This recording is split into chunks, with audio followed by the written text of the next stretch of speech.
It's January 1924. Vladimir Lenin, the father of the Bolshevik Revolution and the ruler of Russia since 1917, lies in an open casket carried across the Red Square by the Soviet Union's most prominent politicians. While the country is mourning, its future is unclear. With Lenin gone, the top spot in the political hierarchy is empty. Someone has to take his place. The entire world expects that man to be Leon Trotsky, a well-known fiery intellectual and the founder and commander of the Red Army. But he is not present at Lenin's funeral. He is thousands of miles away, recovering from an illness in the Caucasus. With Trotsky absent, Joseph Stalin steps onto the podium to deliver a speech. He doesn't look like a tyrant. He speaks softly, with a thick Georgian accent. He delivers an almost religious eulogy, vowing to protect Lenin's legacy. He presents himself to the country not as a mastermind, but as a humble, devoted disciple. To his colleagues standing around him, those who consider themselves to be the intellectuals of the Communist Party, he is little more than an uneducated administrator. But as they stand dreaming of their own rise to power, none of these men realize that Stalin is already winning the war for supreme power in the Soviet Union. Yosef Jugashvili was born into poverty in the Georgian mountain town called Gori. His father was a violent alcoholic who beat the boy mercilessly. His mother first sent him to a strict Orthodox school in Gori and later to a seminary in the city of Tiflis, hoping he would become a priest. Initially, he excelled at his studies, but eventually lost interest. He soon became engaged with Marxist revolutionary circles in Georgia, quickly making a name for himself in the region. As a young revolutionary, he fell deeply in love with a gentle Georgian dressmaker named Kato.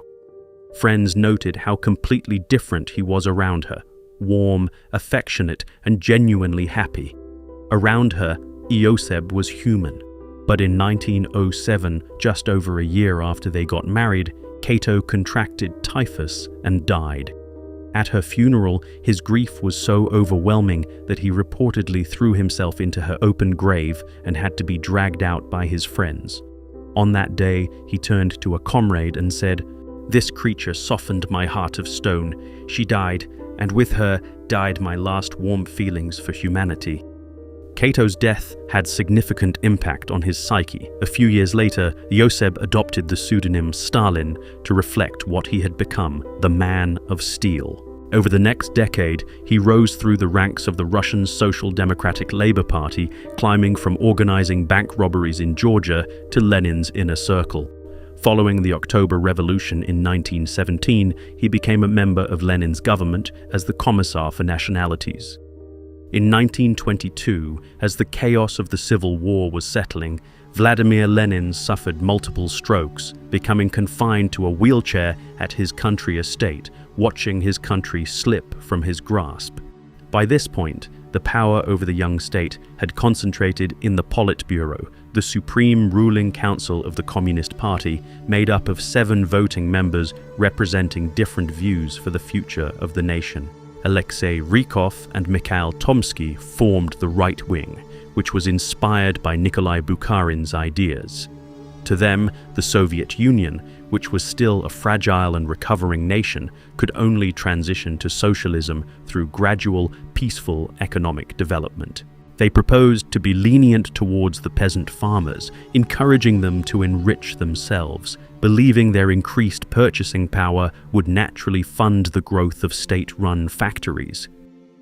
On the other end of the spectrum was the left wing, led by Leon Trotsky. To him, the Soviet Union could only survive through rapid, state-planned industrialization.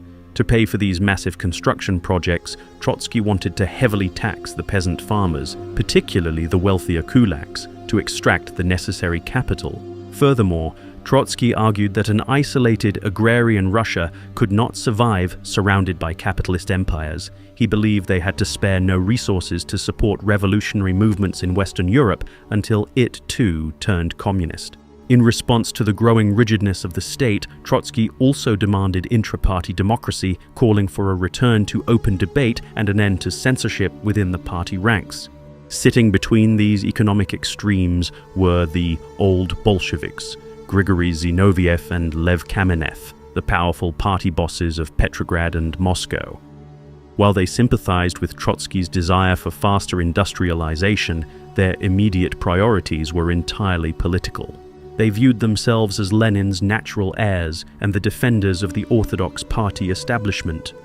To them, the primary goal was preserving party discipline, which meant strictly defending the new economic policy to appear as loyal Leninists, enforcing bureaucratic control and, above all, blocking Leon Trotsky from seizing power. In spite of having almost no political allies in the Politburo, the other members viewed Trotsky as the single largest threat to the collective leadership. As the architect and head of the Red Army, Trotsky had the absolute loyalty of the military. Being well aware of how the French Revolution went, Zinoviev, Kamenev, and the right terrified themselves with the idea that Trotsky might one day use his position to launch a Bonapartist military coup. Watching this bitter rivalry unfold from his sickbed, a dying Lenin tried one last time to intervene. In late 1922 and early 1923, he dictated his political testament. In it, he evaluated all the top leaders, criticizing Trotsky's arrogance and questioning Bukharin's grasp of Marxism. But his absolute harshest warning was reserved for a man the others routinely underestimated, Joseph Stalin. In 1922, Stalin had been appointed to the newly created role of General Secretary. The others viewed it as a tedious, purely administrative job, but it allowed Stalin to quietly fill the ranks of regional party bosses across the country with his own loyalists. Lenin realized the danger too late, warning that Stalin had concentrated boundless power in his hands and urging the party to remove him from his post. But Lenin's health failed completely, and the testament was quietly suppressed by the very men it criticized. To defeat Trotsky, Zinoviev and Kamenev turned to Stalin, inviting him to form a secret alliance, the Troika. Together, they would coordinate their votes in the Politburo, to which Stalin enthusiastically agreed, positioning himself as a moderate centrist. He championed the new economic policy to placate the right, and he introduced his own highly popular theory, socialism in one country, arguing that Russia didn't need to risk foreign wars to build a socialist utopia. Behind his moderate facade, the Troika gave Stalin the ideological cover he needed to use his bureaucratic machine to quietly dismantle Trotsky, while Zinoviev and Kamenev believed they were the ones in charge. With the Troika established, Stalin, Zinoviev, and Kamenev focused their efforts on systematically isolating Leon Trotsky. Trotsky attempted to regain the political initiative in the autumn of 1924 by publishing Lessons of October. In it, he highlighted Zinoviev's and Kamenev's hesitation to support the Bolshevik seizure of power in 1917. The publication prompted a swift and coordinated response. Zinoviev and Kamenev utilized the state press to launch a campaign branding Trotskyism as a factional deviation from orthodox Leninism. By January 1925, the pressure forced Trotsky to resign from his position as Commissar of War. With Trotsky weakened, the primary purpose of the triumvirate dissolved.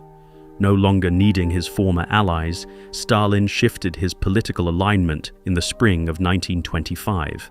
He allied himself with Nikolai Bukharin and the right wing of the party. Zinoviev and Kamenev, who had hoped to lead the country following Trotsky's defeat, now found themselves in the minority.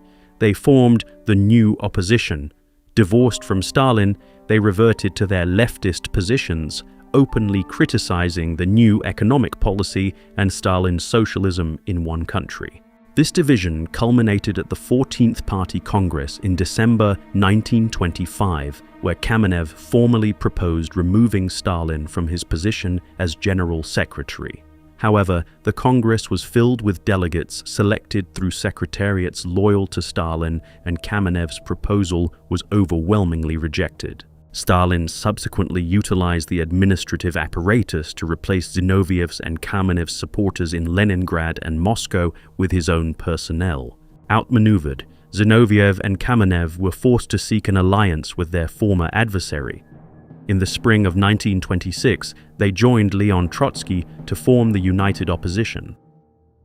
Also, by this time, Stalin had managed to get the Politburo expanded, filling the new seats with his own reliable allies. While the United Opposition held immense intellectual prestige, Stalin and Bukharin dominated the Central Committee and the state press. Rather than engaging the opposition strictly on ideological grounds, the leadership utilized the 1921 ban on factions, a measure originally introduced by Lenin to categorize the United Opposition's activities as illegal and destabilizing. Throughout 1926, Stalin systematically dismantled the opposition's remaining institutional footholds.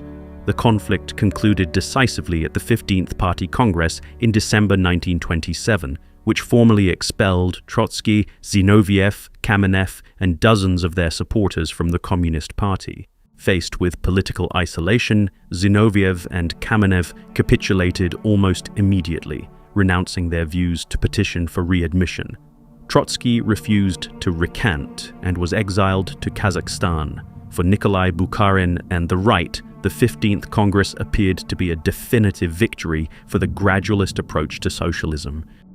However, an economic crisis quickly shifted the political landscape. During the winter of 1927 to 1928, the Soviet state faced a severe grain shortfall. Peasant farmers, dissatisfied with artificially low state-mandated prices and a lack of consumer goods to purchase, began withholding their grain from the market. Having maneuvered his allies into the Politburo, Joseph Stalin abruptly shifted his economic stance. He concluded that the new economic policy had outlived its utility and that the state could no longer rely on market mechanisms to secure its food supply. Stalin abandoned his defense of peasant leniency and began advocating for rapid, state-directed industrialization. Peasants were to be coerced into giving up grain under the threat of criminal prosecution. This shift laid the groundwork for what would become the first 5-year plan and the policy of forced collectivization. Bukharin, Rykov, and Tomsky were alarmed by the sudden introduction of coercive measures. They argued that forced requisitions would destroy the harmony between the urban workers and the peasantry, potentially igniting rural rebellions that could destabilize the entire state. But there was not much that the right could do. All levels of power were now staffed with Stalin's loyalists. In July 1928, recognizing his isolated position, Bukharin took a desperate measure. He organized a covert meeting with Lev Kamenev, the man he had helped politically destroy just months prior. During their conversation, Bukharin characterized Stalin as an unprincipled intriguer whose theoretical shifts were dictated entirely by the acquisition of power. However, Kamenev, having already been stripped of his institutional influence, was in no position to offer meaningful support. Furthermore, Stalin's intelligence network uncovered the meeting, allowing him to present Bukharin's outreach to a former oppositionist as evidence of illicit factional plotting. Throughout late 1928 and early 1929, Stalin methodically marginalized the right. He utilized his majority in the Central Committee to condemn their platform as a right deviation, arguing that their policies accommodated capitalist elements and hindered the necessary modernization of the Soviet state. With the defeat of the right, the era of collective leadership that had characterized the Politburo since Lenin's decline came to a definitive end.